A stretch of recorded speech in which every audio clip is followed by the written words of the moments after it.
Hi everyone, my name is Miss Gallagher.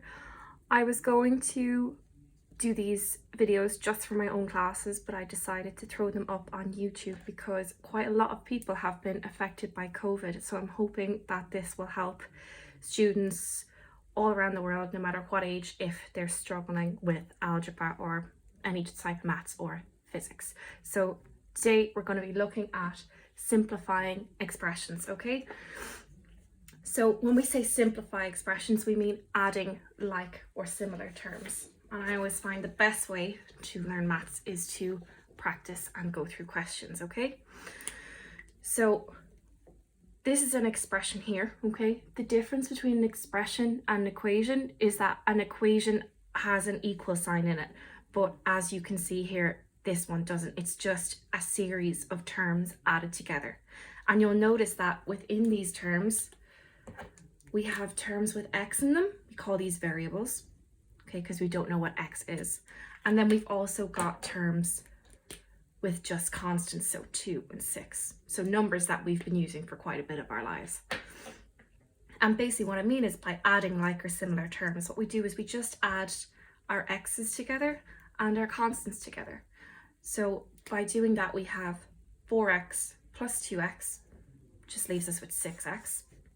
And then we have a 2 plus a 6, so that just leaves us with 8.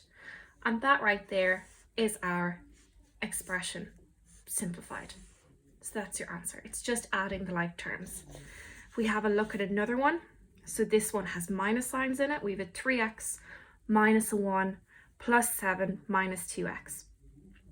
So again, we'll just take our like terms. So these are the variables here with the x's in them.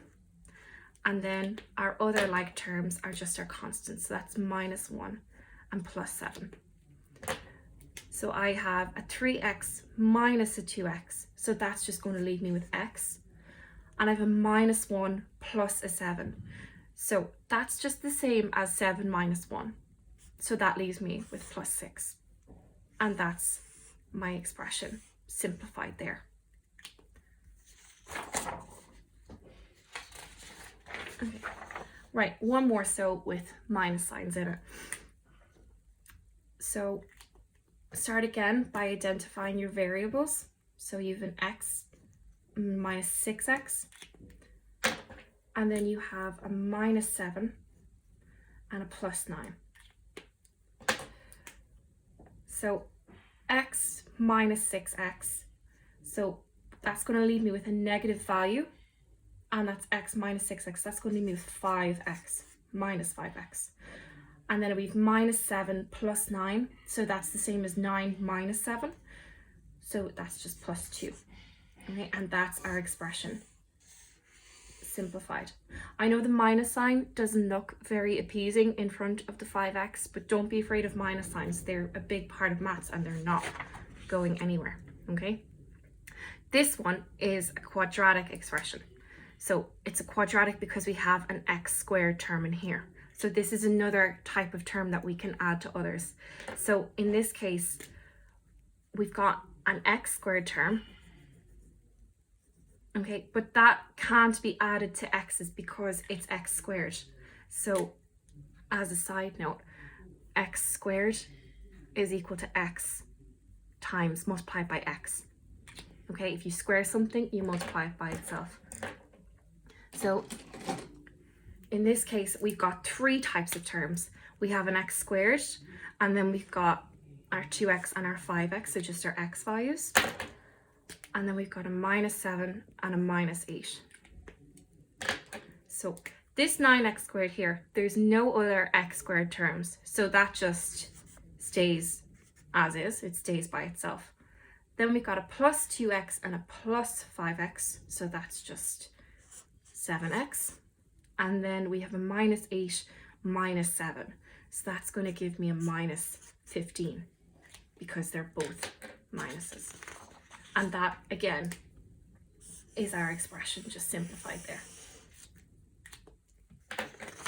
Okay, we'll have a look at one more.